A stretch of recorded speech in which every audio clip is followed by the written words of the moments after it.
news. First thing, the Ask the Plasterer from now on will be fortnightly. So after tonight, it's going to be every other Monday, guys. So tune in. Other thing as well, this podcast will hopefully be going out on the podcast. Yeah, this live stream will be going out as a podcast on Spotify and wherever else you get your podcast from. So you can listen to it again, easier at work. Put your headphones in and off you go. Okay, right, let's get cracking. I think everything's working okay. Call now 0751 621 4983. Call now 0751 621 4983. Call now. Yeah, give us a ring. Let's see if it works. I'm a bit concerned that my screen for chatting hasn't been coming up. So if you can't type to me, then chat with girls. Behave, MP. Chat with girls right now for fun. It's not that kind of channel. Oh dear. Oh dear. But hopefully, yeah, this will work out. I put a couple of videos up just on the side here. The rendering one that I was doing, I think that's one of the most recent ones that went up. And one of my quick tips videos. I don't know why more people don't look at those. They're only short and very knowledgeable, but there you go. John, evening John. Nice to see you, mate. Thanks for coming along. Aaron, hiya, mate. Do you always work this hard on your own? Yes, mate, all the time. Whether it's at work plastering or doing this thing tonight. It gets stressful, mate. You rush in from work and you think, oh God, I've got to jump in the shower. I've got to make sure all this technical stuff works. And tonight, at the moment, something's gone a bit wrong with my screen, but I just have to live with it.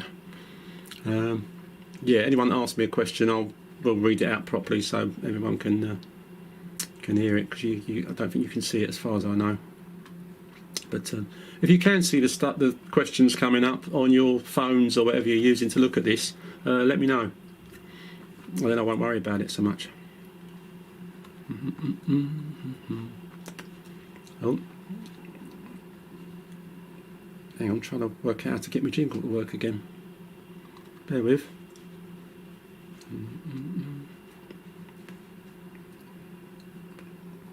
I have to do it this way.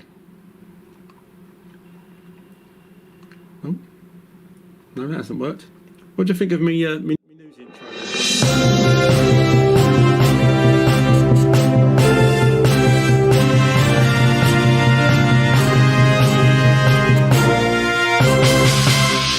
Oh, does that make it more professional? Oh dear.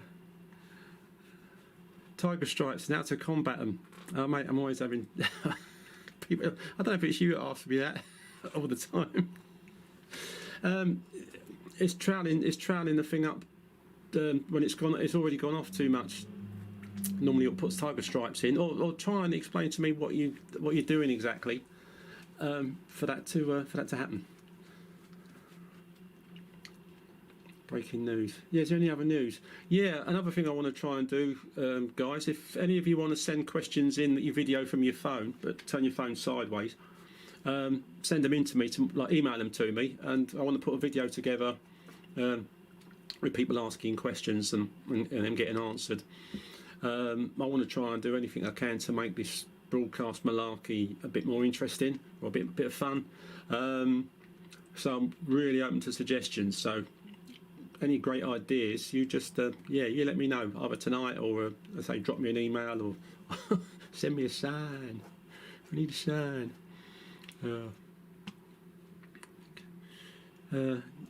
MP, you think you might be pressing your trowel too hard too soon, and that's what's giving you the tiger stripes? I don't know, mate. I mean, you send us a picture of something you've done that's got the stripes in it, because sometimes people have got different ideas of what they mean when they say tiger stripes, and you throw me a bit as to, as I say, normally it's just terrible looking stripes you get on a finish, but that's normally if the finish has gone off too much, and then you're trying to bring it back by putting water on it, and basically you end up with this horrible stripy look to the plaster, and it's that's the only type of stripes I can think of, unless I'm confusing it with something else. Right. Okay. Right. Where are we? Oliver, are you just like the channel, mate, or do you are you a plasterer or DIYer, or maybe keen to take it up as a career?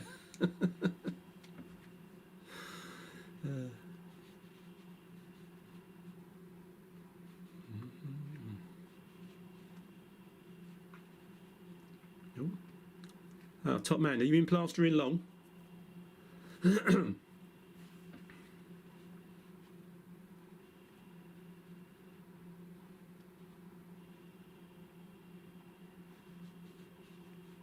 Actually, I don't want this page up, do I? Call now 0751 621 4983.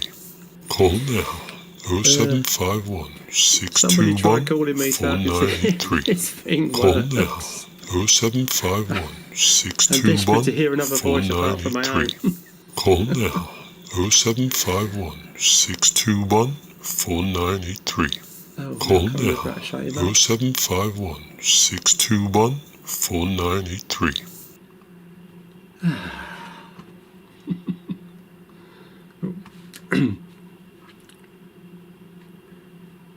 MP, very slight but thick ripples under certain lighting conditions.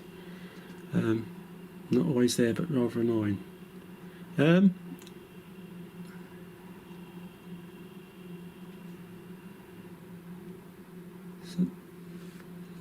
Yeah, I mean, under certain lighting conditions, if you've got a light shining up a wall and you're getting some really horrible looking marks on it, it needs, when you're doing the actual job, it needs troweling out more. It just needs to be smoother.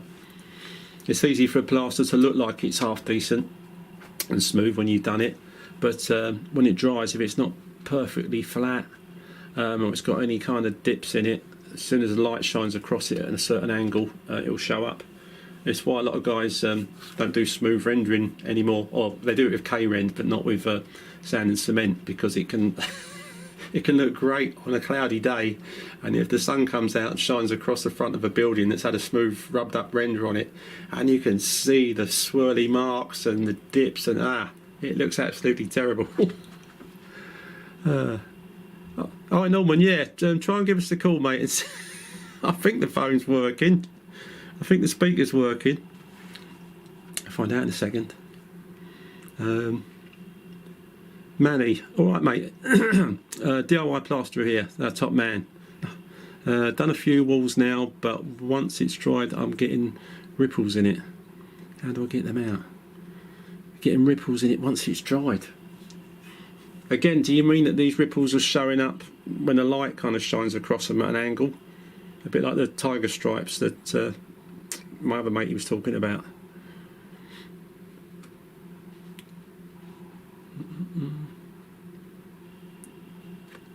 Oh, right, now my phone's ringing. I can't hear anything. Bear with.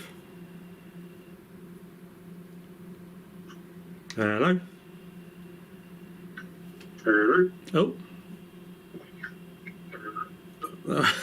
All I can hear is... I just turned you off on YouTube. Why have you turned me off? Oh, what, so they can ring me? There you go, so there's no echo. Brilliant, mate, brilliant. Can you hear me your end all right? Yes, Norman, that's great.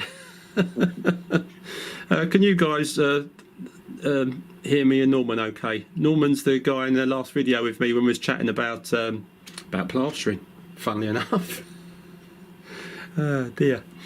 I know, Norman, I know you got a question you wanted to ask me that I don't know even if I'm going to be able to answer it. But well, fire away, mate. Sure. I was plastering a kitchen wall last week. Right. And first coat, PVA'd the walls. The PVA wasn't neat, though, but diluted normal. So just like a sort of a 4-to-1 or something like that? Yeah, I think might have even been a bit stronger. Right, okay. And as we were plastering, everything was fine. Yeah. But as the plaster started to dry, it started blistering. Like it looked like acne, or big, like little bubbles started to appear. And they didn't go. No matter how much we trialed, we left it, tried to trial it again, they didn't go. And as it dried, those bubbles started to crack. But it was only on a couple of walls. I don't know. Again, what was the background surface you was putting the finish on? So it was just I would have said it was a very cheap paint. But it wasn't silk or vinyl paint or a gloss, because we had already assessed that. So it was nothing like that. Right. But the paint did have cracks in. Yeah. So, but as we left it overnight, just with that one coat to dry, and when we came back the following day, it literally, the entire wall had these bubbles all around. When we applied the second coat, they're all disappeared. Right, okay. But I mean, sorry, mate. When you've got a really porous surface, which that doesn't sound like you have got there, when you put the finish on, you can literally push it over any kind of pores that are in the surface, and the little bits of air that are in those pores gets trapped, and as you push the plaster against it, the little air bubble tries to push its way out through the plaster, which what gives you a blister. Normally, you only get that blistering if the finish is quite wet and you're either playing with it or starting to run a trowel over it too soon. So it's either too soon or too often. Like if you put a bit of finish on anything and you just kept putting your trowel over it, it would start to blister. And the more you do it, the more it would blister. And the only time you can get those blisters out is when it's nearly gone off. So not rock hard, but while it's still wet and you go over them, they'll just pop back up again. There's a real fine line between them being popping back up and being set enough that as you go over them, it flattens them down and they stay down. But I can't think of what else. Okay, well, I've never seen it before, and obviously on this occasion, they didn't pop back down. And like I said, they started to almost crack open. We tried, even with the end of the trowel, tried to actually scratch them out. Right. But no. So I don't know if it was the wall. I think the homeowner had said previously there might have been, the kitchen paint, the silk. It might have been something to do with the paint. If it had... Yeah, and then that was painted with a cheap emulsion paint over. Yeah. All right, mate. So that brings me to the next question. Oh, well, yeah, go on. That silk paint, I've actually never came across it. If you came across it in a home, would you blue grit it or would you still neat PVA it? I would still use my neat PVA. I mean, as I've said before, I work the PVA well in, I don't just leave it on there really thick. So although I'm using it more or less neat, I might put a teeny bit more in it. I will really spread it out liberally.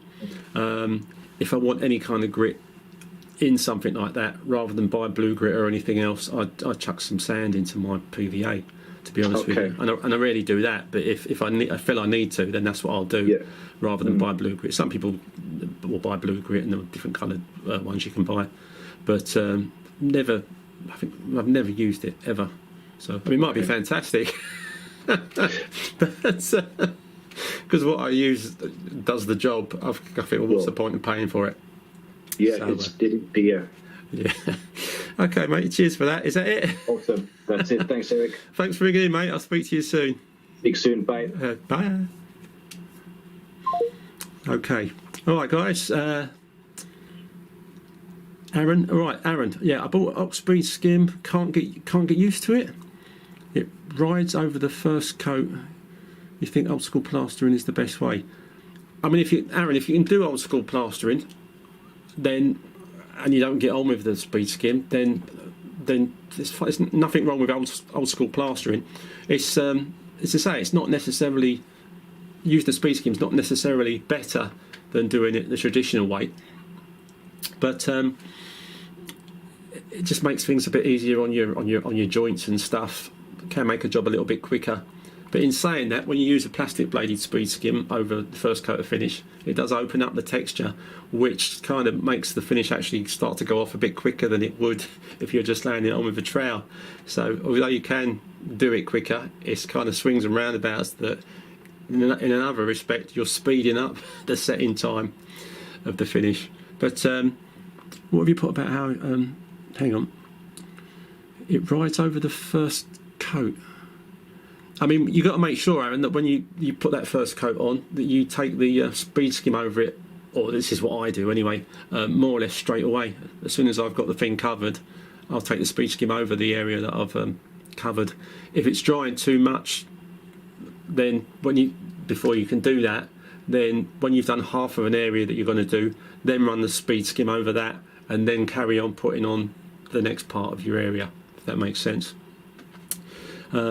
But yeah, make sure you keep it at a nice flat angle as well. If you've got it too sharp upwards, it will tend to just scrape the plaster. You need to keep it nice and flat as you pull it towards you or push it away from you. But if you've not used one before, initially you just want to use it pulling it towards you till you get the hang of doing it the opposite way. But persevere with it, mate, because if you do get the hang of them, they are pretty amazing when you are doing a big area. Right, what else we got here? Ripples are a bit like the tiger stripes, I think, but I can't feel them when you run your hand over it. Yeah, I've noticed that even when it's why I don't do patch-up jobs for people. If they've got a big patch on a wall, rather than try and patch it up, I will put a skim over the whole wall at the end of the day, because it doesn't take much longer. If it doesn't take any longer, a little bit more plaster, but that's about it. I have done patching up for people before, but even when you get the edge of the patch against the old plaster, so it feels like you can't feel a joint there at all, and you think that'll look fantastic, but when you paint it, you can still see it. And yeah, you've got to make sure you've given it a good trowel at the end.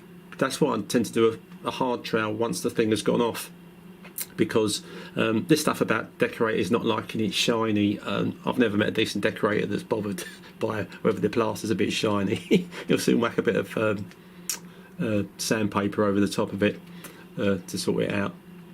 But yeah, so give it a good old dry trowel once it's gone off.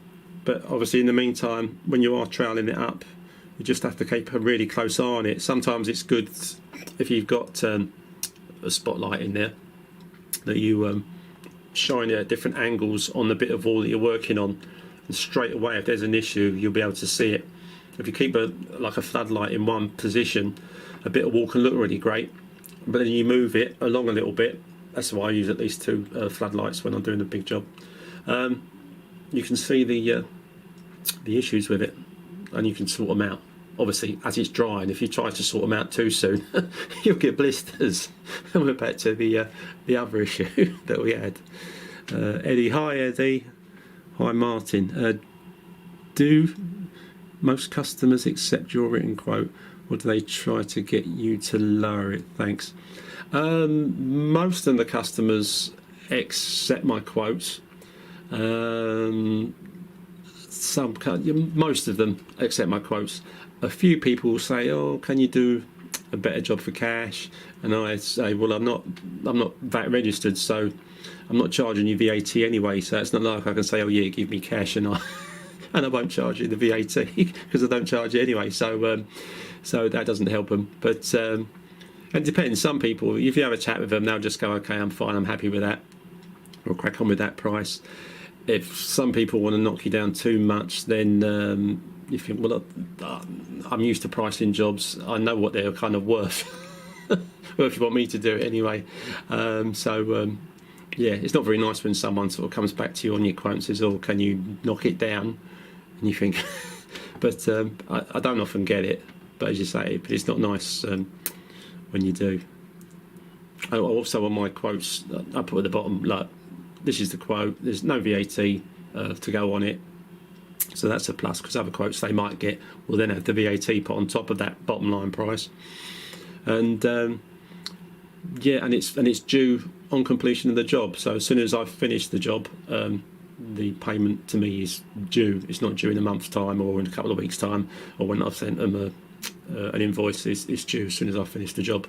And most people are fine with that. And mostly for me, I get money transferred into my bank account, and saves messing about with checks and stuff like that. Some people insist on paying you cash, and well, you can't stop them. Oh dear. Right.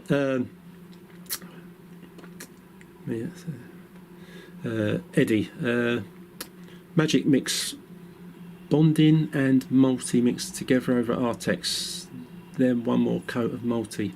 Have you used this method? I don't think I have, Eddie. Bonding and multi. So you basically put in some bonding into the multi finish? Or are you doing a 50-50? I mean, I have mixed years ago the plasters together, like some bonding and some finish, but if there was too much bonding in it, the finish was affected by that, and it looked a bit weird. Don't know what it would look like when it was painted. And if you don't put enough bonding in, I don't know what the bonding's doing apart from thickening out the finish. But then, unless you're talking about using the bonding and finish mixed together as a first coat, and then going over that your second coat with a skim. But you can elaborate on that, Eddie, if you want. Manny, okay, talking to MP. No worries. So what have you put there, actually? Okay, I was thinking I might have to sand it before I paint it. Yeah, if something does look dodgy, you can normally sand it out. Obviously, it's not a job that you want to do, but that normally, if you've got ripples or tiger stripes showing through a painted surface that you plastered, you can generally sand it, and then when you paint it again, it should look fine. But as I say, just not something you want to do if you don't have to. But that will cure it, yeah. Because you don't want to do that every time you do a plastering job, especially if it's a big one.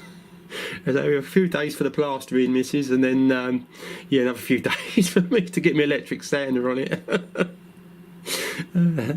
Though I do say that to some customers, I say when I'm working in their house, and they say, "Oh, it's nice and smooth," and I say, "Well, it will be once I've had my sander on it afterwards." I think they know I'm joking. Oh dear. Right, Frankie. Hello, Frankie. Have you never plastered abroad, mate? No. Years ago, when there was quite a few no work going on over here, and people were going over to Germany and stuff to do work, and hotter countries, I always thought I couldn't hack it in the summer here. So if I went like over to Spain or somewhere like that to do a bit of plastering, I wouldn't be able to do it. Oh, sorry, yeah, over to Germany. So I didn't finish reading your your text there. In the 90s, he loved it. Yeah, no, I've never done it abroad. But when I was younger, it did cross my mind. It'd be lovely to do a bit of work abroad and live out there for a while. And I mean, a few guys, do it. But I'm too old and settled in my ways now, mate. You know, when we walking stick and me Zimmer, they don't let you on the plane with your Zimmer, which is a bit of a pain. But you know, you have to cope somehow, don't you? How long has your dad been a plasterer, Frankie? Chucky. In the meantime, Chucky, hello Chucky. Works to treat 50-50 bonding and multi, then second coat with finish.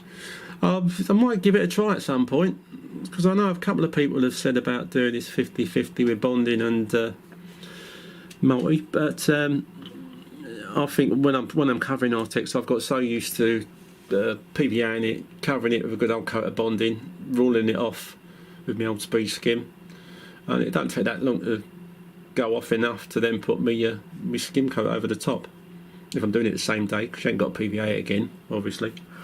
And but I might give it a go just out of curiosity, the 50-50 bonding multi. I mean, if anyone else wants to try it, you know, good luck with it, but don't tell them I told you that, is it? Because I haven't tried 50-50. Haven't tried it, even in all these years. Frankie. He started in 1984. Of course, same as me, mate. He's 56. Yeah, I'm 58, so... Yeah, now still a young pup. My granddad was also. So I'm the next one. Oh, so you're a plasterer as well, Frankie, yeah? So off your granddad and your dad. Blimey. Yeah, now my old man was a postman. Yeah, he wouldn't want to do something, I wouldn't have wanted to do something as strenuous as plastering. Dear. I mean, I've seen some quite big guys, not so much recently, but when I used to work for builders and on building sites, some like huge plasterers, and I don't mean like muscly huge, I mean like just big fellas that enjoy to cook breakfast every day. And I used to get knackered plastering, and I used to think, I don't know how you can do some of those big jobs, mate, because but hey, there you go. You ain't got to be slim to be a plasterer. And thankfully the work is still out there, and I'm hoping it will also pick up once all this lockdown starts easing.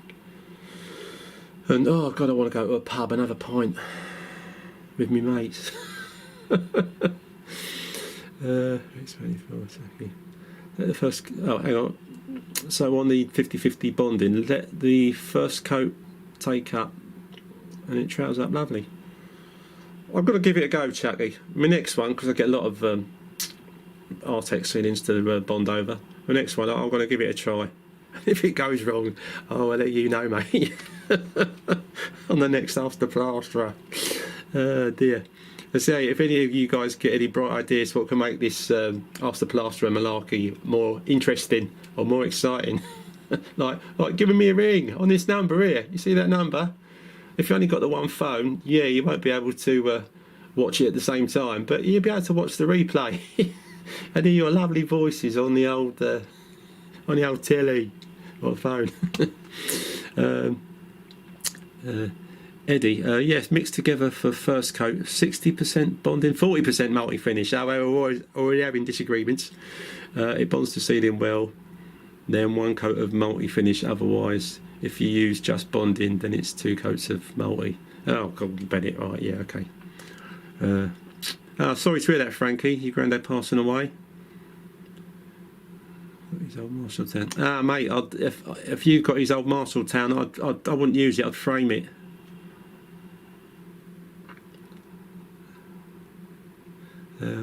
Well worn in, yeah. As long as he wasn't, if you were, I've mentioned this once before, I'm right-handed, and this guy I met years ago when I was doing a plastering job at Pentonville Prison, and he was left-handed, but he had this lovely worn-in trowel, and I didn't really think much of it, but of course he's worn it in completely opposite way to what I would wear it in, because he's sweeping to the left, but I sweep to the right. And I nearly finished this bit of wall, and I thought, oh yeah, that's nicely worn in, I'll have a go at that. And as I did it just dug a great big groove in my wall. Yeah, I wasn't happy, and then I suddenly realised what I'd done. So never borrow a left-handed guy's trowel if you're right-handed, or vice versa. If it looks like it'd be great for troweling up, because it won't be. Mark, hi Eric, how you became a plasterer. Prior to this, mate, back in 1982, I went to catering college to be a chef, because I did that at school and I was quite good at the old cooking, and I thought, you know what, I want maybe doing that as a career. I was teacher's pet, Apple and all that malarkey, and she said, oh, I think you should go to college and become a chef. So I went to Westminster Catering College, which is the same place Jamie Oliver went years later, obviously. And then I got a job working in a bank from 8 till 3. It was the only job where you could work like normal hours. Hotels and anything else, cooking, you're doing shift work, and I hate any idea of shift work. And long story short, mate, I was really great at icing cakes. And a mate of mine that I'd met at catering college, he'd become a plasterer, and the first time I'd seen a plasterer's work was when I went working with him, labouring for him. And I thought, you know what, I could do this. Much less stress, much less pressure. Not geezers calling you names like old Gordon Ramsay does, left, right and centre. That was it for me, mate. I went labouring first, and then it kind of went from there before I could get into a college and do the whole malarkey. And then from that I just started working on building sites, got a lot of one-day jobs because I got the sack at the end of the day because I could do quite a good job, but I was just too slow. And it's the speed is what you pick up as the kind of the months and the years go by. Yeah, that's the short version, mate. Anyway, Steve, hello, Steve Price. 21 stone and I can still run 3 big sets a day without too much bother with no labourer. Good on you, Steve. Nice one, mate. Yeah, I bet you're more like a rugby player though, Steve, aren't you? But top man. Yeah, I'm not used to labourer since the invention of the old whisk. When you still had to knock gear up in a bath and all the rest of it. And with one of those flipping plungers in the buckets and knock the lumps out your finish. I had a labourer then, but not had one for years. Mind you, some days I wish I still had one. Frankie, I got it engraved. Oh, nice one. Frankie got his granddad's old Marshalltown. His granddad's passed away, sadly. Engraved. Yeah, tenner well spent, mate. Tenner well spent. Loose head prop. Yeah. When I was at college, mate, I had to knock up the lumps out of me finish because there definitely wasn't using whisk in there back then. That was the 80s. We had to make our own. I just used to call it like a big potato masher. We had to bend a bit of steel and then get some EML, expanded metal lath, and then kind of pin that with bits of other metal around the bottom. It kept breaking, and I thought, bloody hell, I thought they'd invent something that was a bit easier than this. I mean, you could buy the proper plungers for knocking the lumps out of your finish, but whisks now is so fantastic. I love my whisk. I've only had 2 in 36 years. They're the old. I can forget the name of your mixer, my mega mixer. The name will come back to me. I'm getting old. They're like nearly 400 quid, but they last forever. But you can get a whole setup of stilts and whisks and speed skims and still only spend 400 quid. So, and it's not something I'd spend money on unless I was doing this professionally. I wouldn't spend 400 quid on the whisk as a DIY. And it's like 2 speed, and you can knock up sand and cement with it. So, what's it got, Steve? Have you ever used the black magnetic plaster? No, I've seen it. I don't know if it's when it came out, but I did see it, and I think I saw it on the telly, and I think they used it on the old DIY SOS program at one point. But and I thought, I might give that a go, but I have never tried it. If I'm assuming you can still get it, but you'd probably have to. It would be some kind of special order, and I don't think it's cheap. Don't think it's cheap at all. But if you ever use it, mate, let us know how you get on with it and how much it costs.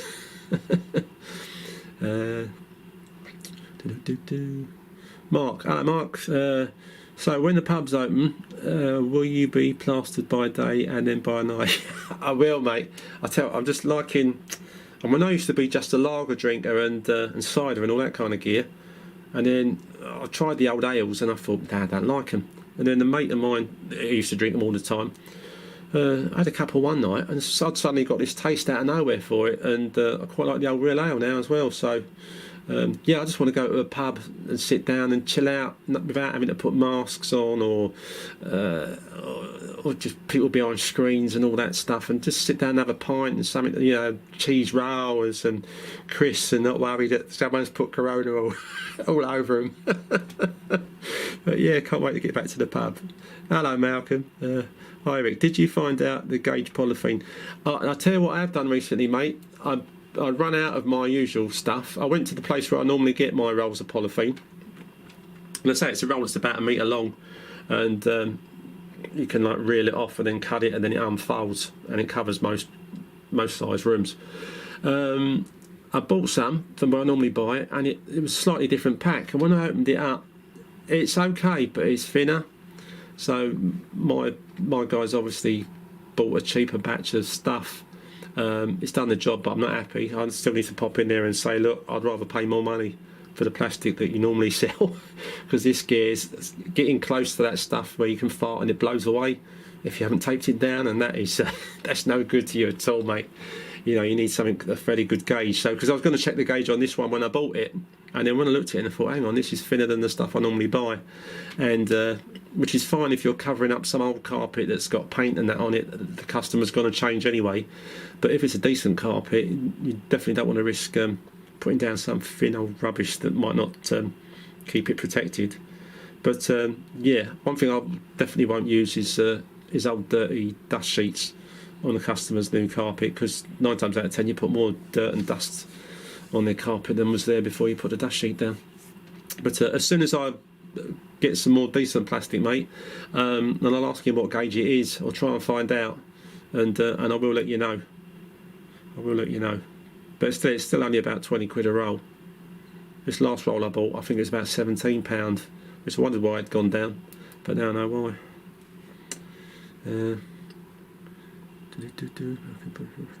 Cam, £90 a bag, don't want to mess up. Is that where it costs £90 a bag, Cam, for this magnetic plaster?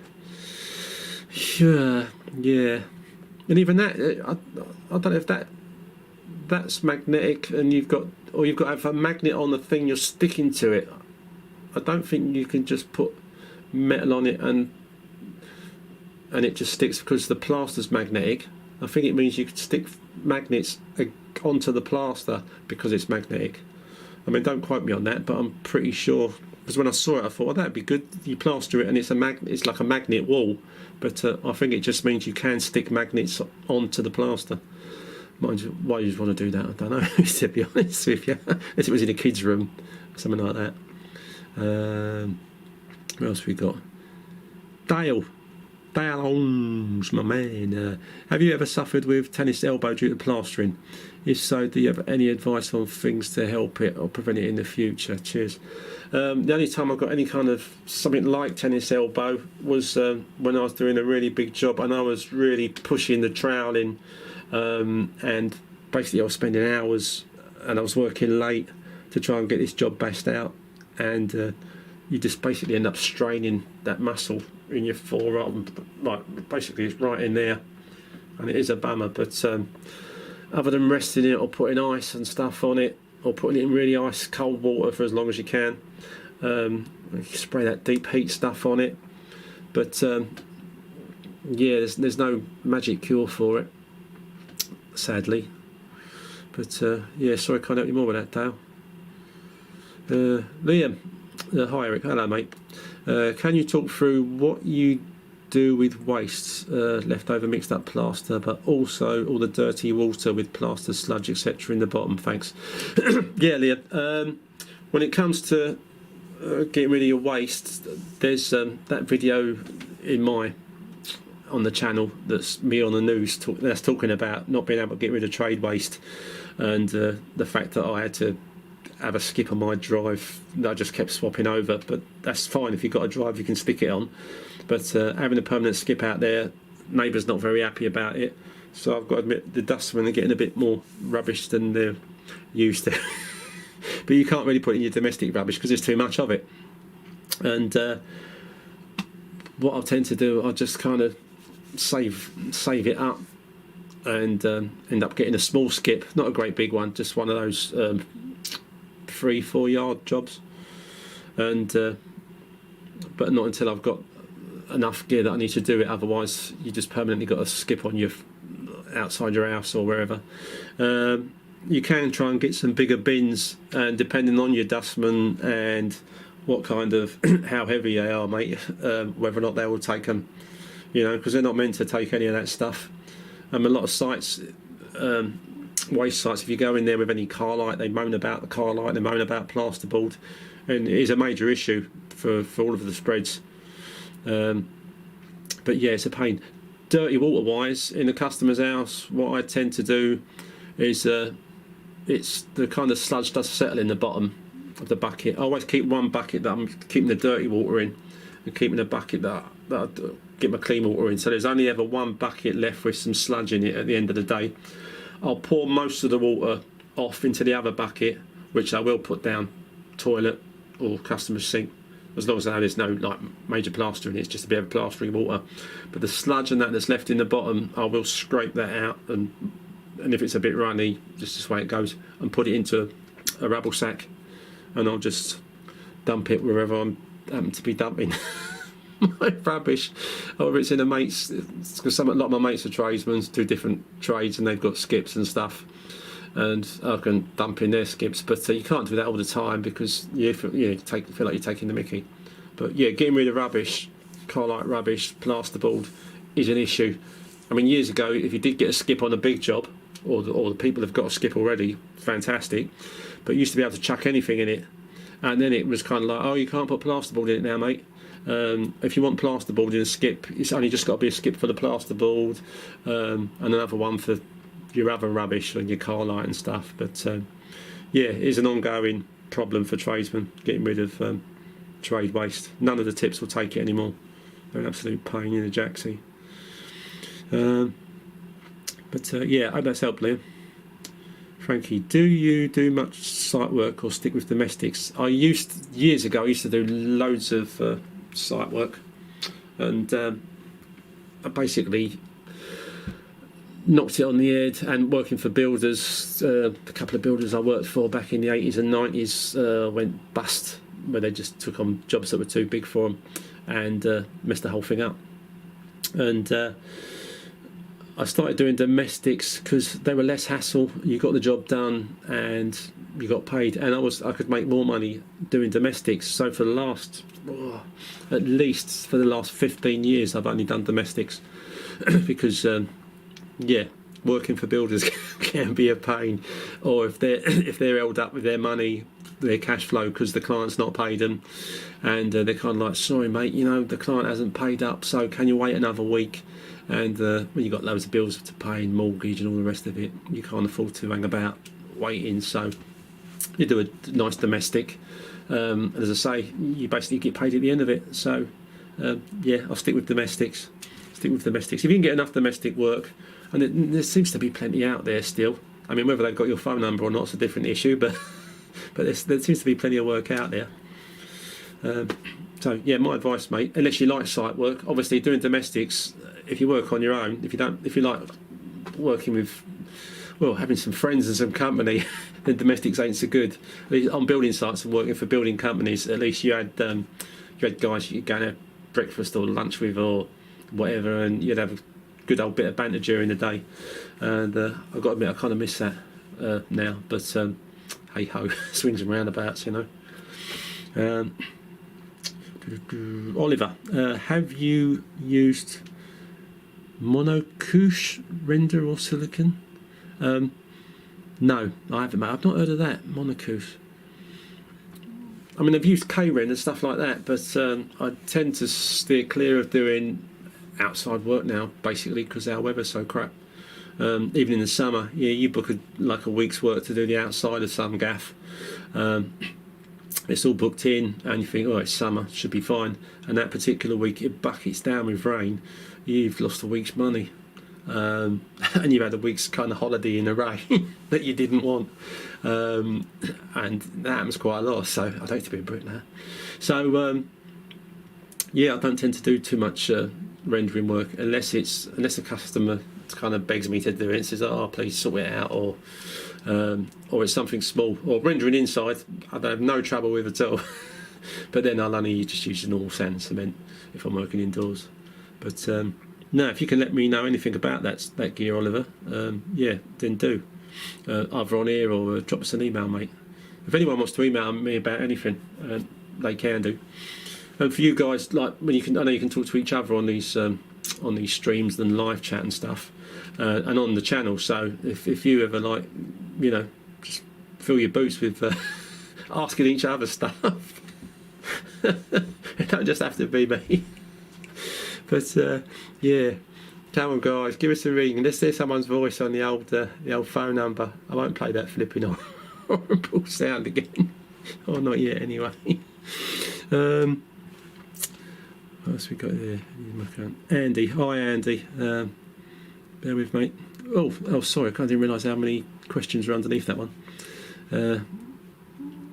Andy, I have the underside of my stairs to plaster that leads onto the living room ceiling. It's quite an open angle where it joins the ceiling. Would you use bead or curve it in? If it depends, if it's 9 times out of 10, I'll always try and curve an angle off of something, whether it's coming off of the underside of a stairwell, or if it's customer ceiling and they've got an angled ceiling and a straight angle. I will try my best to talk them into having a curve because the curve is so much easier to do and for it to look good. Because when you do a straight angle, and it's over a long stretch anyway, if it's not dead straight, it looks absolutely terrible. And to get it dead straight, messing about with strings and bead lines and stuff isn't an easy task. From the sounds, from what you're telling me, without seeing a picture of it or something, I'd probably go to curving it in at the end of the day. But again, if you're doing the whole understairs, that can be a pain anyway. When you have to do the stretched EML underneath the curve underneath the stairs, it's all doable, but it's a job I hate. When I go in someone's place and they say, "Oh, can you do the stairwell like underneath the stairs where it curves around?" I think, "Oh yeah, go on then." I mean, you only have to do the curve with stretched EML. The flat bits you can do with plasterboard, but yeah, but I hope that helps a bit, mate.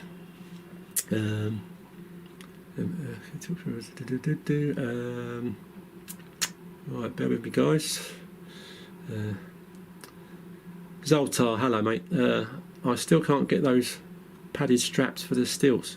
I know you can. When my straps went on my stilts, I could get more straps, but I've never tried getting the pads because the actual pads that came in my stilts were kind of like rubber, and they were kind of stuck inside the stilt, the bit that grips onto your calf, and they did come out a long while ago. And I just tend to make sure if it's in the summer and I've got my shorts on, I'll wrap a couple of those. I've got one here actually. I'll wrap a couple of these microfiber cloths around my leg where the straps go to stop the stilts from digging into my leg. But of course it's not ideal. It don't look very professional, but it does the job. But yeah, I've never tried buying the pads. I don't think you could actually get the straps padded, but the padding part would go inside the. But if the straps are digging into your leg, then yeah, do that, mate. Get a bit of some kind of cloth, or make sure you've got a decent pair of thick trousers on, and then it shouldn't be an issue. But yeah, you probably won't get actually padded straps. Right, what else we got here, guys? Jason, hi Jason. I think K-Rend is very similar. Oh right, probably then, mate. Okay, yeah, because you can get all different brand there because they're brand names, aren't they? Things like K-Rend and stuff like that. And there's lots of different brands of similar stuff. I found with the K-Rend, apparently you can get issues with it because it's quite a porous look. Like the surface of it is quite. When you look close up, it's quite teeny, like microscopic holes in it, so you can have issues with like mould growing on it, or apparently. So I've heard. Anyway, how true that is, I don't know, but that's the only thing that puts me off of using that. Other than the fact that it says I'm not doing the outside rendering anymore, if I can help it. I'm too old. Man. I'm too old. K-Rend is. Oh right, okay, Oliver. Yeah, K-Rend is silicon. Right. Mr. Az 41 was thinking of doing a week's course in plastering for £600. Is it worth it? It depends on what the course is like, I suppose, mate. I mean, at the end of the day, if you're looking at doing it, if you just want to do it as DIYing and you can afford to blow £600, then do it. If you're thinking of taking it up as a career, then I mean, it's good to get all the kind of training that you can, but again, you need to, if you can find out exactly what the course entails, what they're meant to be teaching you over the period, then yeah, well, let me know, and I could advise you a bit better on it, because there are a lot of those type of courses back when I was doing it. They were quite. How long did they went on for? About. No, they went on for months, so they weren't just for a all-week's intensive course. I mean, I'm assuming that you've looked at me plastering school part 1 blah blah videos on the channel about the basics, and those kind of basics are the basics well, they used to teach you anyway on these courses, quite what they do now. I know it's guys sectioned off in different bits of rooms to do it, but yeah, whether or not it's worth the £600, mate, I can't honestly tell you. I mean, if they do a good job and you come out of it thinking you've learned something, then obviously, you know, it'd be worth the money, but it's really hard to tell, I hope that helps you, mate, anyway. Alright, Zoltan, Jason, Oliver, Eddie, do you ever use PVA brick before? Do you ever PVA brick before boarding it? The bricks are not smooth, is it? It's a conservatory wall.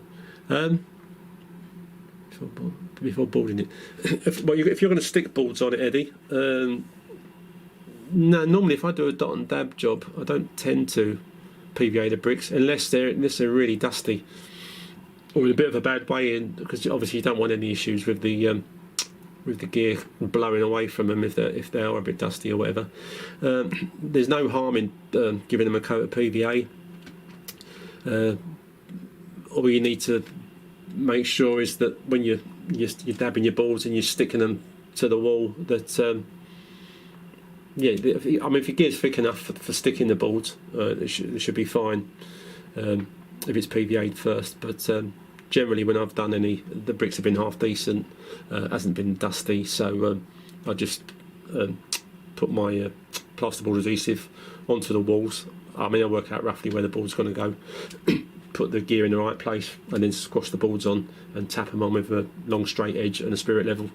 And I work my way, because I use 6x3 boards normally, because they're easier to transport and get into the domestic jobs rather than 8x4s.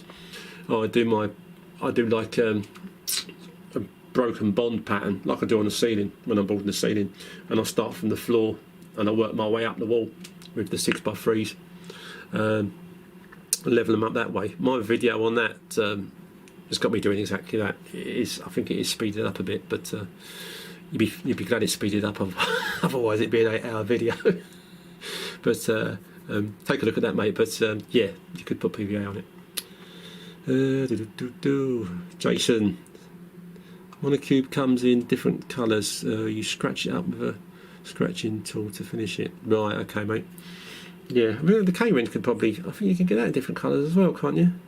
But yeah, any kind of finishes you can get where the colour's already in it is a plus. We used to do Tyrolean, which was kind of like something that you sprayed out of it was like a coloured cement, and you put it in this. I've still got it in the garage. A Tyrolean machine, funnily enough, is called, and it's got little metal teeth in it that kind of flick out. And you put this gear in there, you do your scratch coat and stuff, and then you just turn the handle on this thing, and it flicks little blobs onto the wall. And the more you flick it, I mean, the bigger the blobs get. and you do them all over the wall. And then when you get to the end, the job's done. There's no rubbing up or anything like that. It was like a sort of like fine pebble dashing. Or if you wanted it to be more bumpy, you just kept going with this machine. Tyrolean, that was cool. Don't know if they still do it. I've not done that for donkeys. Not done it for donkeys, but yeah, any kind of finishes you can get that have already got the colour in them. Lovely. But that saves either you or the customer painting them. Martin, hello Martin. When you do sand and cement rendering, do you use building sand or plastering sand? What's the difference between the two? Thanks. A lot of mixes I mix up. I don't know if I've done this mix for quite a long time now. I'll do 2 plastering sands to 1 building. Well, I'd say if I'm doing a 3-to-1 bucket for a scratch in my big tub, which is say with like my wild whisk, I can knock it up in the big tub with a whisk. I put my water and my sand, my water in there, my cement in there, a bit of lime as well, and then I'll put in 2 bags, obviously one at a time, and mix it in. I'll put in a bag I'll put in the finish, I'll put in the cement, I'll put in some waterproofer, I'll put in a bit of lime, I'll put 1 bag of soft sand in, mix it, then I'll put a bag of plastering fine sharp sand in, mix that in, and then the second. So one of those big black tubs like I use in my videos, 3 bags of sand and a bag of cement and some lime will all fit into that. If you've got a decent enough whisk to knock it up. The difference with the sand, building sand is very literally is a soft sand, very soft to touch. In one of my videos it explains the difference in the sands actually. I think it's the one about pebble dashing, and at the beginning of that I'll go through the different type of sand. Plastering sand is a fine sharp sand which is fine and sharp. When you feel it between your fingers it feels a bit like sandpaper type sand. That's plastering sand. Coarse sharp sand, which is sometimes labelled as plastering sand, you've got to be really careful not to buy that. It's got little stones in it, and that is the coarse sharp sand is for floor laying, doing a dry mix for laying the floor or for adding to concrete. So you never want to try spreading that because it's like trying to spread the beach. I've done that before because I couldn't get anything else during the first lockdown. Terrible stuff. But anyway, fine sharp and soft sand I use mixed together. Two of the fine sharp to one soft sand. Some guys won't do that, but every plasterer's got his own idea of what he thinks is right or what works for him. At the end of the day, there's by the book ways of doing stuff, but there's no absolute right way of doing something. If something works, and it works for you, whether it's to do with rendering or plastering, and you get a good result and you get a result that the customer is happy with, that's the bottom line, because they're the people that are paying you, not the guy that disagrees with the way you do it. It's not paying you, the customer's paying you. If it looks good and they're happy, they pay you. What's not to like? Jamie, hiya mate. When doing a large ceiling and you need to split it, how do you do that? I did it once with stop bead, but I've heard about people doing it with scrim. If you put a stop bead in it, mate, then obviously you're going to have you can sell it as a feature. You're going to have a joint in it that's an obvious joint. If that's being done as a feature and it looks fine, and whoever you're doing it for, if you're doing it for yourself, then fine. But if you're doing it for a customer, they'd have to be happy with the fact you're putting a bead there to split it. I don't know about with. I think you mentioned this before about putting scrim. All your joints will have scrim on anyway. If I am doing a huge ceiling and I'm on my own and there's no way I'm going to get it done in one hit, I will do the first half as much as I can get on, which would normally be probably a 2-bag mix, and the edge you finish it while you're actually doing the ceiling. That the edge you finish is quite rough, but while it is still quite wet, I tend to cut it back into quite a nice straight line and scrape away the bit that's kind of flattened out, so I've got an actual lip, so that once that side has gone off, when I'm plastering the other half, you can get a nice joint. Because if you feather it out on one half of your ceiling, when you come to bring the other side in, if you then feather that into the other one, you can do quite a good feather joint, but sometimes they don't work out that well, and you're better to basically do what I've said there, is do one half of the ceiling, and the end, when you come to the end, cut it off as nice and straight. Make sure it's got a little bit of thickness to it rather than feathering it out. And then when you do your second part, you can butt them up nicely. And normally when you trowel along those when they're going off, or when the second one's going off properly, you can get a joint that hopefully you can more or less make invisible once it's painted. If you feather them in, the chances of them being invisible when you paint it are slim. And obviously if you put a bead in it, it will look great if you or a customer's happy having that bead like a feature, because I don't think you could completely hide a bead underneath it. I hope that helps, mate. Right, what else we got? Yep, that's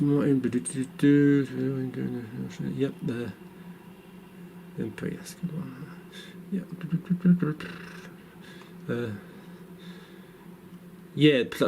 When you're in Wicks or B&Q, somewhere like B&Q is not too bad at the minute. Their plastering sand is actually fine, sharp plastering sand. But in B&Q and Wicks, I bought a bag of plastering sand before, and it's only when I was tipping it into the flipping mixer I realised it was coarse sharp, and the little stones in it, it's just not for spreading on the wall.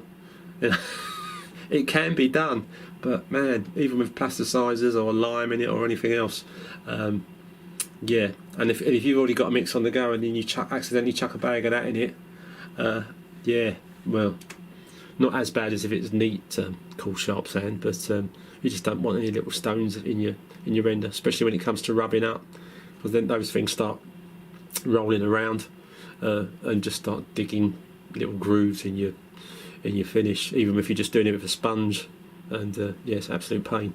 But so just always be careful that it's definitely fine sharp sand you're using. Oh, you can use just sand, cement, lime and fine sharp plastering sand. You don't have to put soft sand in it, but I just like the way the gear spreads in the particular mix that I use when I knock it up. Andy. Oh, cheers, Andy. Yeah, go with that. Go with that. Zoltar, what van you got? I've never been a white van man. I always used to. I mean, years ago, I used to use an estate car, and then since I got through 2 or 3 of them, because you could just about get plasterboards in the back.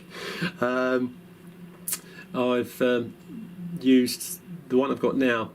I used to have a 4-wheel drive that's bigger than the one I've got now, and you could get tools in that. You could get plasterboards in the back, but they generally your plasterboards would be sitting on top of your tools, which is a good reason to get a decent proper size van if your missus don't mind a great big white van parked outside the window of your gaff. But the one I've got now, if you see in the videos, I made a purpose-built box that goes on a roof rack. I can get at least 10 6x3 plasterboards in it, but I made it to measure so I could get like boards in it. And so all my plasterboards go in the box on the roof now, which is nice and easy for taking them in and out. Doesn't affect anything in the back of your van, plaster or your tools. And I also knocked up a box that goes in the back of it's a Freelander, Range Rover Freelander. The back seats go down, the box goes into the back. Obviously it stays in the back because I've got another car for day to day.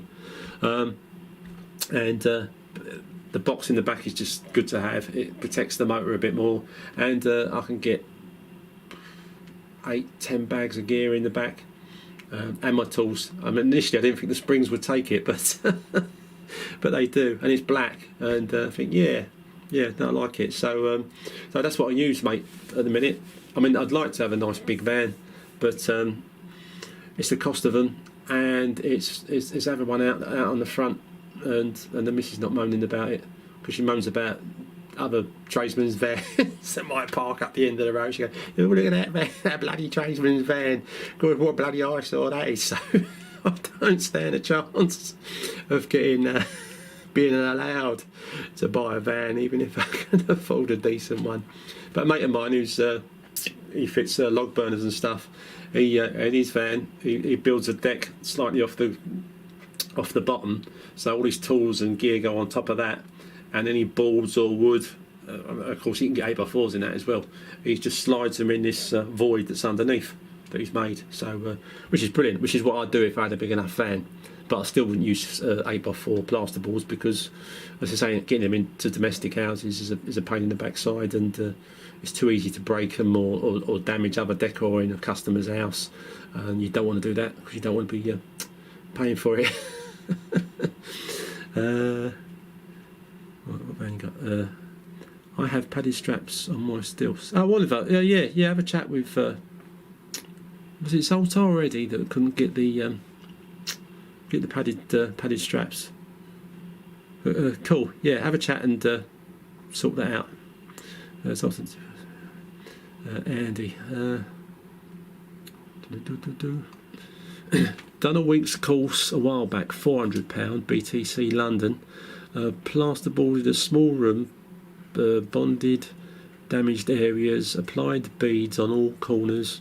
We did a window, inlet, ceilings, wall skim and render. That don't sound bad actually for 400 quid. But so matey's one is £600. But as long as you're getting an opportunity to plaster out a room or a pretend room and getting a decent bit of gear up, you get a chance to do ceiling, beads, different types of beads, render beads, plasterboard beads, stop beads. You want to be able to have a practice with all the different beads, skimming ceilings, skimming walls, bonding, floating. Dot and Dab's probably asking a bit too much from a week's course, but yeah, no, some of them, if they're covering enough stuff, then it's probably worth the money. Again, depending if you just want to do it as like DIY or if you're doing it as a career move. As I say, it is good money when the work's there, and obviously the better you get at it. Like with a lot of different trades, you can't kind of jump in as a just about manage to plaster stuff and say you want £200 or £300 a day, and then, not do quite the job that the customer was expecting, because then that's the only time you would have issues getting paid. But you work your way up on the price scale, and I found with customers as well, if for anyone else that is starting out that's quite like novice plastering but thinking of doing it as a career and are quite young, to be honest with your customer as about what your skills are and how big a job you would take on. Don't take on anything that's too big. If I'm missing any of your questions out, guys, I'm really sorry. Was just getting the hang of trying to read this lot.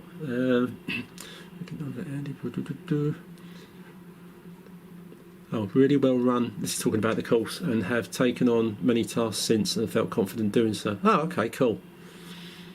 So yeah, no, you would, if you go on a course for a week, you should come out of it feeling pretty confident, more confident than if you've just been practicing on your own under whatever circumstances, and you're never really quite sure. But it is nice to have someone that knows what they're talking about teaching you on these courses, and being able to say, that's a great job, mate, or he didn't really want to do it like that, or whatever. But God, the guy that taught me, he would just let you. He wouldn't tell you how to do something. He would just let you do it, and then tell you everything you've done wrong. Bastard. No, he's a lovely guy. But that was his method of teaching. He'd say, well, what am I meant to do? How thick shall I mix this up? And he'll go, well, just mix it up and crack on, and I'll let you know how you're doing. And I'd mix up finish, especially early on, much too thin, and trying to put it on the ceiling, and it's slapping me down the face where it's dropping off me blooming trowel, and he would come in and I'd go, what am I doing wrong? And he'd say, you mixed it up too thin. I said, couldn't you just have told me to make sure I mixed it up thicker? But yeah, anyway, I'm waffling. Eddie, this is Eddie. Yeah, I did a week's course in plastering just to learn how to do it, then gained experience on my own property. Yeah, great idea if you got that opportunity. And went from there, working for myself for a few years. Now very busy. Experience is what you need. Yeah. I mean, obviously, the more experienced you are, the more confident you feel gaining on any job. And even me, because I mostly work on my own, if I go in a job to look at it and it's huge, unless the people have got 6 months to knock it out, I'll tend to say, look, man, this you want to get a gang in on this if you're in a hurry. Because so even though I'm confident, but I won't take out anything that's too much for me. Not now I'm old. I might have done when I was younger. I'll get a mate to help me, but I just want an easy life, guys, you know what I mean? I'm hoping this YouTubing's meant to help, but just more bloody work. But I'm enjoying it, so and I appreciate you coming along and subscribing and watching and doing this, mate, because I'd be a sad old bastard if I was just talking to myself, literally to myself, even though it is only my voice, because no one flipping rings apart from Norman. Thanks for ringing earlier, Norman. I appreciate that. That'll sound good on the podcast of this. That'll be available on Spotify by tomorrow or the next day after this has gone up. So just so you know. Gavin, hello Gavin. Do you dilute PVA or put it on neat? I've put it on neat for donkeys now, mate. Although I put it on neat, I mean I use B&Q's cheapest PVA. It's about a tenner a gallon, and it's not as thick as like a really expensive Unibond PVA would be anyway. But I tend to, it's just the right texture for me. I use it neat. I rub it well in with my roller. Liberally, I've spread it out, but I don't water it down. The last time I did a watered down PVA job, it fell down. I mean, that was years ago, and I've been using neat PVA ever since, and that's one of the reasons why. But yeah, I use it neat, and ideally I like it to be bone dry before I put anything on top of it. Most of my jobs, if they're big ones, I will PVA everything the day before and hit it with a skim the next day, and works absolutely great every time. Don't have any issues with it. That's the only time I've ever had sliding, where the finish can literally start sliding down the wall, is where the PVA was. Well, I thought it was tacky, but it obviously wasn't tacky enough. And in the summer it's fine, but in the winter, if a room's a bit damp, or there's a lot of moisture in there from some other plastering you might have done, and you can find the PVA can stay wet for quite a while. But swings and roundabouts, you've got to make sure a room's well ventilated and preferably warm. If it means a customer having to knock the heating on for a while and you're opening all the windows. So yeah, neat PVA, mate, in my opinion. But you don't have to use neat. Whatever makes you happy. Doug Sharp, if you're doing stud work and using 6x3 boards, remember to change the centres, not usual 47mm gap. Yeah, if I'm doing my own stud wall that I'm going to stick them to, then obviously I'll build it so it fits to my 6x3s. But yeah, no, it is a bit of a pain. The joist spaces, if it's an old stud wall that you're covering up with 6x3s and 8x4s, in that respect. I mean, if I was working on a big job where the balls have been delivered and I haven't got to get them up some kind of staircase or another, then I will use those. And when you're dot and dabbing a room, you can get the room done quicker with using 8x4s upright, and then either filling the top or pushing them up and then filling the bottom in afterwards. Again, that's a preference. Different guys do different things, but yeah, you're right, Doug. You're right. Jamie. I took the stop bead down after doing it. Oh, okay, mate. First hit, then blended in the other half. Oh, okay, yeah. I never thought of that. You could, yeah. I suppose if you get, I don't know how you're holding the stop bead up there, just with a few screws on the side that you're not going to do, and then butt up to it, so when you take it down you've got a nice edge. Yeah, no, right, yeah, I understand that, mate. Yeah, that's more or less giving you the kind of edge I was talking about that you need to butt the other one up to, rather than feathering. So yeah, I might try that, mate. On my next really big ceiling. Thanks for that. Jimmy, hello, mate, nice to see you. I'm pleased you made it. Did you manage to see the old Boris giving his jabber at 7? Right, hang on, Doug, Jamie, Jamie, before lockdown, British Gypsum do 3 6-week skimming courses. Oh, but I didn't know that. British Gypsum. So hopefully, yeah, look into that if they are doing that again after lockdown. British Gypsum. Free, so they do a 6-week course for free. Yeah, flipping hell, guys. Look into that if it's an option, even if they can tell you that it'll be an option once the lockdown's all been lifted. Then flipping hell, yeah. I might go back for a refresher. Yeah, if it was for nothing.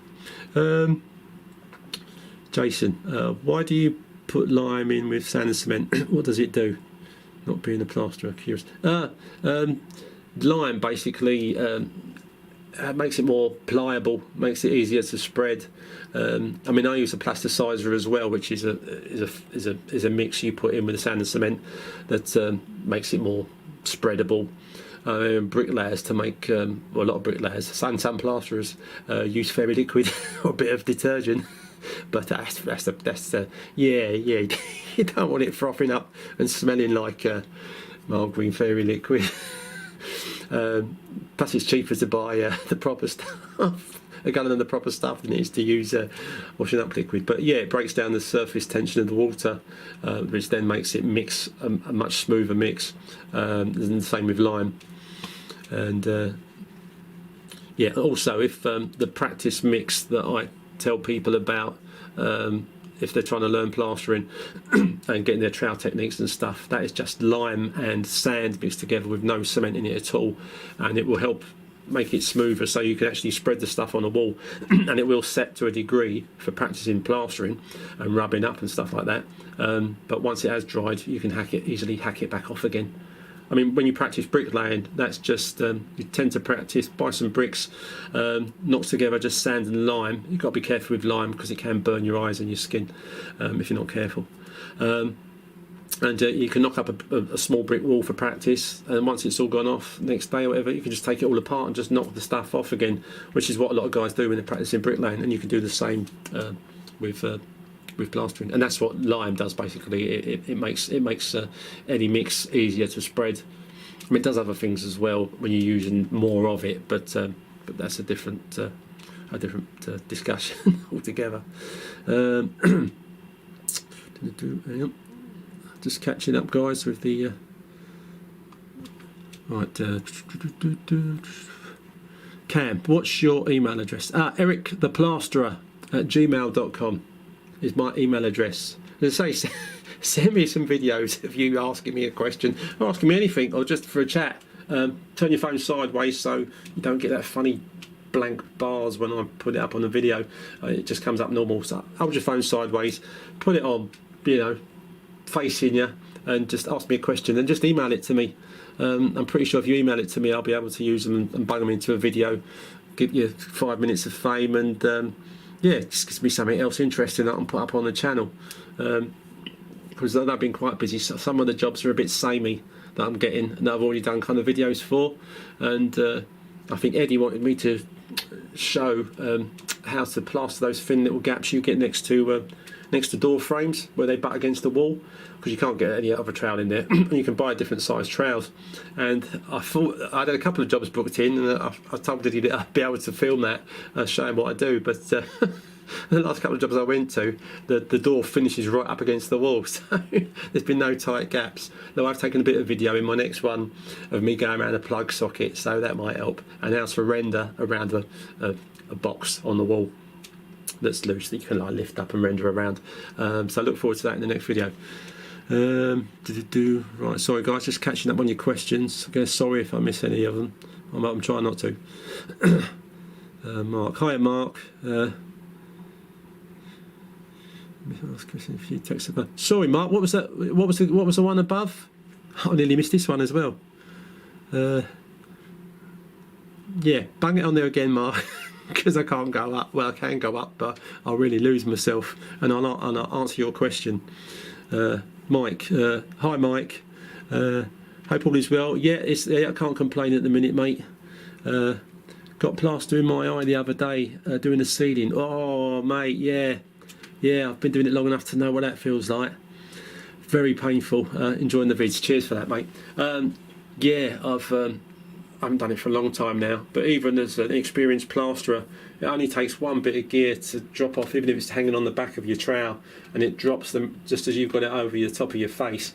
I mean, if you're not meant to really spread above, I was taught you shouldn't spread right above your face when you're looking up, because obviously you've got much more chance of getting something in your eye if it drops off. But I had a big lump go in, and your eye just can't shut quick enough 9 times out of 10, and when it does shut, it shuts with the plaster underneath your eyelid, and it can give you like what feels like a bad case of conjunctivitis for, if you're lucky, if it's just a small bit, just for a day maybe. But if it's a big lump, because the stuff in it can scratch your eye a little bit, you can end up with having a kind of itchy eye for about a week, and it's just it is horrible. So yeah, I know what you're saying, Mike. So I hope you're all right now, mate. It's nice to have a laugh, Eddie. Well, as I say, I just want to keep this. It could be. If I'm going to be doing this once a fortnight now, it's got to be. it's got to be a bit more interactive. It's got to be a bit funny. You've got to be able to chill out a bit, and just have a good chat and a bit of a laugh in general, and ring me so you can talk to me, so I can hear someone else's voice. Come on, guys, it won't hurt. Yeah, if you just got the one phone, you will have to hang up the live stream to ring me. But you can watch it later with your dulcet tones in it as well as mine, and make it more interesting for every other poor bugger that watches it. But but like I said, guys, any other good ideas you get that I could use for this or from the channel in general, and for videos and for the Ask the Plasterer. As I said, I'm bunging this one out as a podcast now, just to try and get some leverage on that. And again, unless you're paying for it, when you're watching these things, as soon as you turn it off, you lose it. It goes like your phone off, or something else happens, it goes off. But on the podcast, one, there's no adverts on the podcast, which is good, and two, you can just listen to it on Spotify for a pair of headphones when you're working or whatever. That's how I listen to stuff anyway. Right, where are we? Sorry guys, bear with. Just reiterate again for Cam and everybody else, my email address is Eric the Plasterer. I know it's a difficult one to remember. erictheplasterer@gmail.com. And my website, which has got all contact details and stuff on it as well, is the same as the name of the channel, plasterer.org.uk. I was lucky to be able to get that name because it was such a long time ago. And I think it still only cost me about £1 a year. Right. Thanks Eddie for that. Yeah, thanks for that, MP. I'm enjoying it. It's a good crack. It's nice to do. Mrs. leaves me alone for. She keeps moaning at me that I should only do this for about half an hour. And I go, well, it's kind of difficult. You get chatting and you just forget the time. And the last couple of these Ask the Plasterers have been about an hour and a half. Oh dear. I might cut them down into more bite-sized chunks for podcasts and stuff. Well, we'll see. I'm playing that by ear. It's all new at the minute. Right. Okay. Let's answer some more questions. Joe, what do you think to the Nearly Black Edition trowel? I haven't used one yet, mate, but I need to splash out on some more trowels and stuff. I'm hoping to make enough money from the channel to be able to buy some new tools or get some sponsorship. And I need Ox or someone or Neil to go, oh, did you fancy promoting our trowel? Yeah, we'll send you one for nothing. But it's not happened yet. It's too early days. But I don't know, mate, but that might be the next one I actually buy, so I'll give it a go and I'll do a proper review on it. Not one of my things where I just kind of go, oh, this is nice and this is how much it costs, but a proper review, and I will let you know. Joe. Andy, when you use PVA neat, do you still apply 2 coats? No, I'm a one coat PVA man, one thick coat. Well, as I say, liberally spread it on with the old roller, and make sure obviously that I hit all my angles with a brush, because nothing worse than you all going off at a nice rate and your angles starting to dry a bit too quick. It just makes the whole job more difficult. But yeah, no, I'm a one thick coat PVA man. I've done it for donkeys, and it does me proud. I had no issues with it. So yeah, I mean, if you're doing watered down coats, then you better stick to putting on more than one. But I try to for the years I've been plastering, I try to do anything that saves me time, which is why I like a speed skim and saves effort of like speed skims and stuff like that. Save effort on your arms and joints and stuff, because when you're just using a trowel doing traditional plastering, you're doing so many more wrist movements and arm movements, and it's all wear and tear, which over donkey's years will eventually start to get to you. But I'm hoping I can keep this up till I'm 90, because I'm going to have to keep paying my bills. Dear. Sorry, Andy, let me finish reading that. I might have missed something. When you use PVA neat, do you still use 2 coats. No, I only use one. One to dry, then another to wait for the tack. Yeah, I never, as I said earlier, I don't know if I think you was probably listening then, weren't you? I like going over my PVA when it's bone dry, and that does me proud as well. I've never had a problem with it.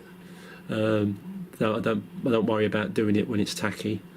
And I'd rather do it bone dry than tacky, if I'm honest. Alan, oh hang on, sorry, let me finish that. PVA or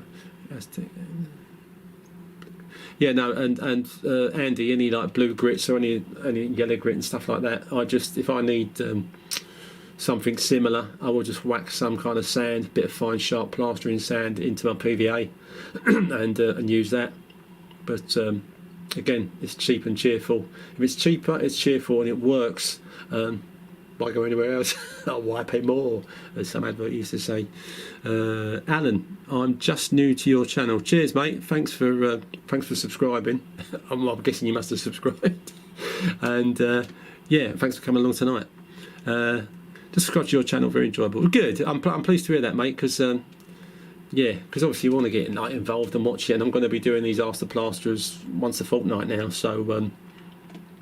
Well, I say that now, and that is my plan. The only thing is, in the summer, when it don't get dark till about 9 or 10, and especially when the pubs are back open, I think initially one of those fortnights probably everyone will be at the pub, but I'll soon find out. And if no one's here, and I'll just shoot down the pub as well. but yeah, cheers for that, mate. Can you use SBR instead of polybond internal skimming over old walls? Yeah, SBR you can use over old plaster. When I've used that, again, I've no problems doing that. Most additives, if they're not additives, most things you can put on a wall or into gear, most of them will work. It's just checking what they say on the label. And not getting stitched up buying something that costs an absolute fortune that you don't need to buy to be able to do a good job. You can buy a waterproof Unibond, waterproof external PVA. I don't know what I'd use that for anyway. But it's like 50 quid for a little tub, and you kind of think, yeah, you're all right. You can keep that. Dear. What is it? Where is everyone, or is it my connection? Oh, Martin, yeah. Martin, I've got issues with getting the words up on the screen. I don't know what went wrong tonight. I tried a couple of times, and I thought it would work when I went onto the live stream, but it didn't happen. And so I can see all your stuff written down on one side here of my computer. I think everyone else can see it on their phone. I might be wrong. I don't know. And normally I have it on the screen, but for some reason I had a technical glitch tonight that I've still got to sort out, and obviously I can't sort it out during the live stream. So once the live stream's over, I'll get that sorted. But it's a pity, yeah, because it's nice to be able to see them up on the screen, especially when on the rerun of this when it gets posted up on YouTube. We're all here, Martin. You probably sent that ages ago, mate. Sorry. Aaron, hi mate. Any advice for new plasterers leaving college with a city in guilds? Only about getting as much experience as you can, because as I say, I learned stuff by the book, and I mean the first jobs I had they weren't domestics, they were on building sites, and I only lasted for quite a few times. My jobs only lasted a day before I got the push, or let go, as they say. Got to let you go, because I did a nice job, but I just couldn't cover large enough areas for them to warrant paying me whatever the rate was at the time. It's just gain as much experience as you can at building up speed. I mean, you might be whizzy whiz. I mean, some guys can really kind of crack especially the skimming side of plastering.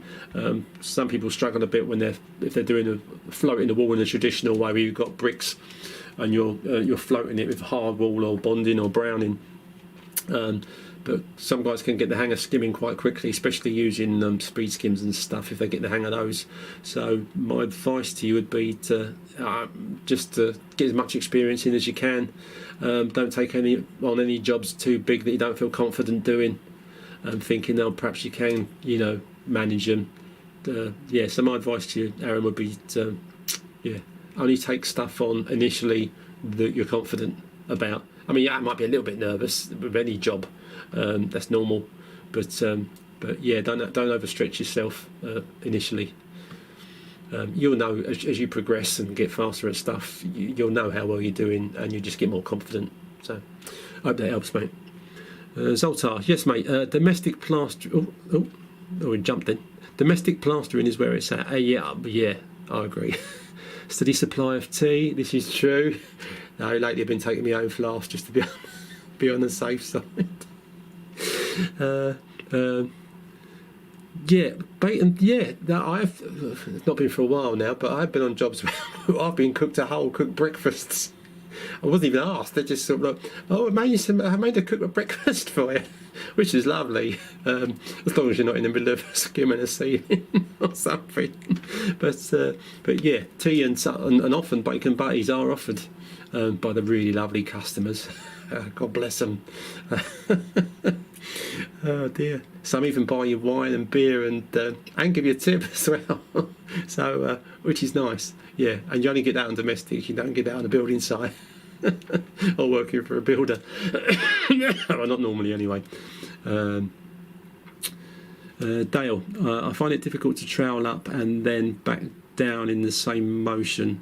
I trowel up from the bottom and then again from the bottom to flatten, smooth out my trowel lines. Any advice on this? Yeah, Dale, that literally comes with practice and experience. Often. I mean, the first time when I started, I was always troweling up, because the first time I tried to go up, especially with stuff on it, and then down again, I pushed half the stuff onto the floor, back off the wall. You've got to kind of practice it. And on the going down part, practice that for troweling up. When you're putting gear on, like especially your first coat, I wouldn't go back down again if you're not used to it first. I'd just keep with the upward strokes. But when it's starting to go off and you're starting to trowel it up to smooth it, especially when you're starting to put a bit of water on it and that, then practice your downward stroke. And that it will just come, mate, with practice, like anything else, But so hopefully that helps a bit, mate. But it is. It's not easy to trowel up and then straight back down again. When you're used to doing it, you'll do it like without even thinking about it. But when you do first, try it. It is awkward. It is awkward. Yeah, some of these plasterers make it look easy. Don't know how. I've worked for customers before. They've never seen plastering done, and they watch you do it, and especially if you're really good at it, and they think that looks easy. Yeah, I could have done that myself, and have a right old shock the next time when they try.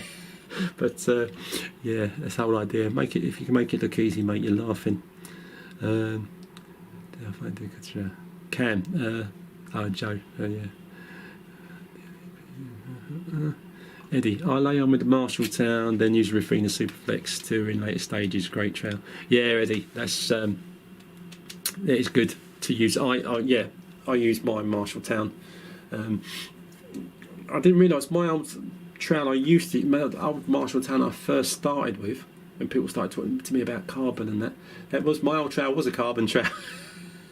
I started with a Marshalltown carbon trail, but they did, although they went rusty, they did. You can oil them and stuff, which you do when they're brand new, because you do with a lot of your tools.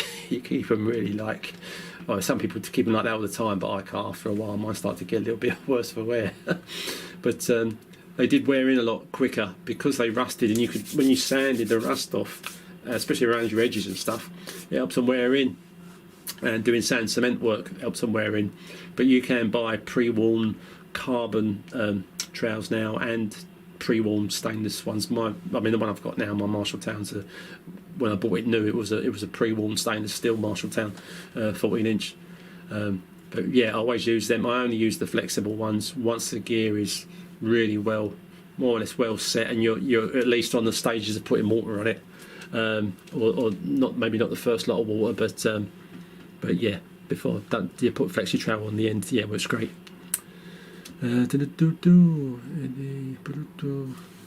Aaron, hi mate. Just left college with a City Guilds. Initially taught on about 10-inch. Oh yeah. You normally, when you go on these courses, when I was learning, I had the short 10-inch. Is it 10-inch? Stubby trowel. I think it was a Marshalltown though. 10-inch ox trowel. Then was bought on by a guy with a Marshalltown 14-inch. Too big for beginner. Any advice? 14-inch trowel is, you can get more gear. I mean, I learned with the smaller. If it is 10-inch, then 10-inch trowel, and I moved up to the 14 pretty quick, because when you were troweling and stuff, obviously the longer your trowel was, a bit like using a speed skim, the more you're troweling in one stroke, the shorter or more stubby your trowel is. If you can learn with, mind you, obviously you've been learning with the short one, but I would advise you to get a 14-inch Marshalltown and get the hang of it. I mean, once you do get the hang of it, you can't go back to a shorter trowel, because what happens is you get so used to the 14-inch length of the trowel when you're scraping it off on the side of your hawk, that when you go back to the shorter one, you keep banging the heel of the hawk of the trowel on the hawk, because you've got used to it being a longer one, and you think, oh, and then you just don't use the stubby one after that. Some guys use those all the time and absolutely love them and won't use anything bigger, but I think most guys use 14 and upwards on the old trowels. But I'd get one, mate, and I'd practice with it. You won't go back to using a stubbier trowel after that. I hope that helps, mate. Hi, mate. Just left. Oh yes, sorry, I just read yours, haven't I? Andy, my Marshalltown is carbon. I've just always made sure give it a wipe with an oily rag after. Stays okay. Oh yeah. Yeah, if you wipe it with an oily rag just after all the time, like you should, it will stay absolutely fine. But yeah, I found it's like with anything else new. When my stilts were new, or my whisk, I mean they were expensive ones, but they do last the distance, and you can get a lot cheaper ones now, thankfully. But I wouldn't leave them in the van, and I would, literally polish the paddle on the flipping mega mixer and me stilts, and wash all the plaster off them, because I think, oh, it'll make me stilts look a bit mucky. I can't have plaster on the straps and stuff. and always brought them indoors, because I was paranoid about them getting pinched, and now they're the worst for wear.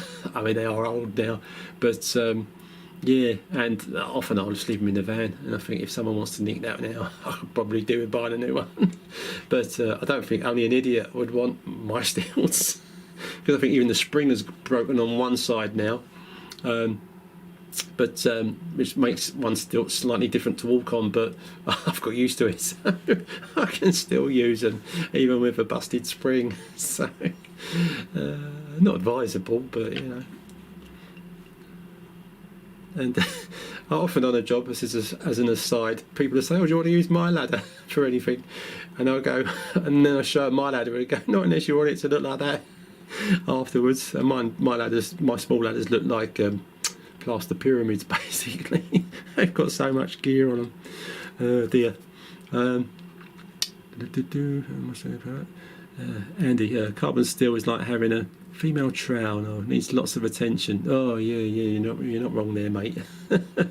Dale, do you have any quick tricks on breaking a trowel in? No, I mean, as I say, I tend to buy a pre-worn one now. I mean, they used to be harder to come. Well, you couldn't get them at one point, and then you could only get them, I think, in carbon and not stainless steel. But now you can get them in stainless steel as well. And but what I used to do with my old carbon one, and I think the first stainless steel one I had, and you got to be a bit careful. I used the very sharp corners on the toe of the trowel. I used to nip just a teeny bit off with my tin snips and file them to get a little bit of a curve on them rather than having them pointy. And then just if you add sand and cement work, then with a carbon trowel, great, because it would wear in quite quick on sand and cement. Stainless steel trowel, not as quick, but you can sand them and stuff like that. Use sandpaper on them, whatever. But yeah, it's just easier to use to buy a pre-worn, and it makes them sound like they're worn out, but they're just shaped already. The corners aren't there. Well, they are, but they're not. They're slightly eased off, and the edges have already been worn by some special machine to make them easier to use. So my advice to you, mate, would be buy a pre-worn trowel rather than worry about. And then obviously they get more worn in as you use them, but they're worn in enough to be nice to use straight out of the box without any issues or digging grooves in your finish. Aaron,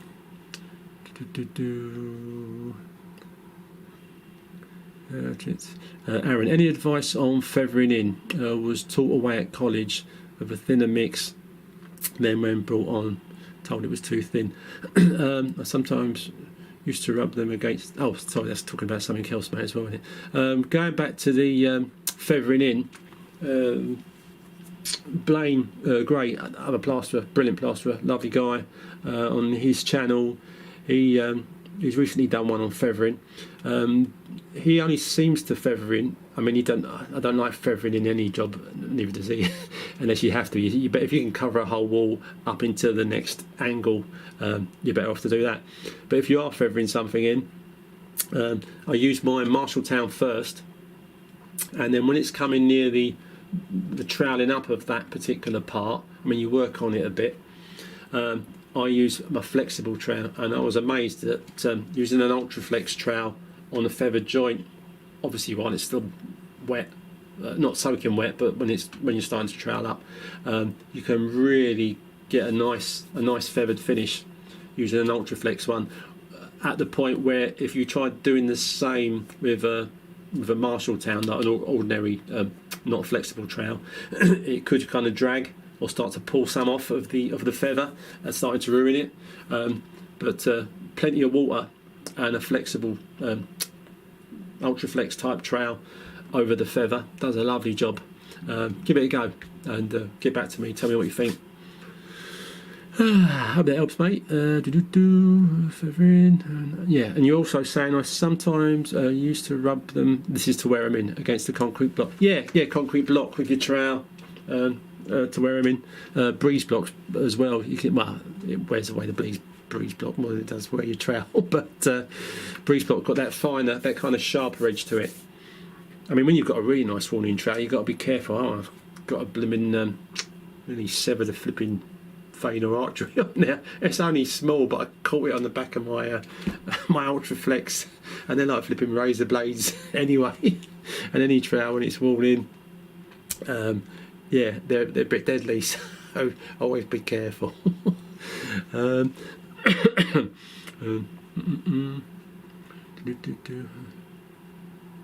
Yeah, but yeah, sand and cement is classic for breaking in trowels, but you have to do a lot of sand and cement work, and as I say, I tend to avoid it if I can nowadays. Jamie, he's got to go. Oh, you might have gone already, mate. Catch up tomorrow. Okay, mate, thanks for that. If you're still there. Great session. Cheers, mate, for that. Thanks a lot. Appreciate you coming along. Oh dear. Well, how long have we been, guys? Because I've completely lost track of the time. Hang on, bear with. 20:45. What's that? I'm rubbish at. I'm rubbish at 24-hour clock. Hang on, let me check me. 8:46. Yeah. Oh yeah, that's long. We better wrap it up, guys, and call it a night. Otherwise, this as well as this live stream would be too long, and the podcast, well, I definitely have to put in bite-sized pieces. But I'll be back in a fortnight. So I look forward to meeting you guys and seeing you then, having a bit more of a chat. Again, any ideas or any videos you want to send in to me, email them to me, and that'll be absolutely great. Brett, thanks, Brett, for that. Appreciate it, mate. And yeah, again, any ideas or suggestions to make this thing better than it might be already will be great.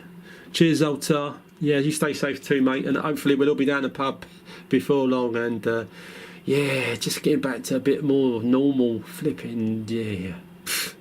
Anywho, right, I'm gonna sign out, guys, and I will see you if I can find the right buttons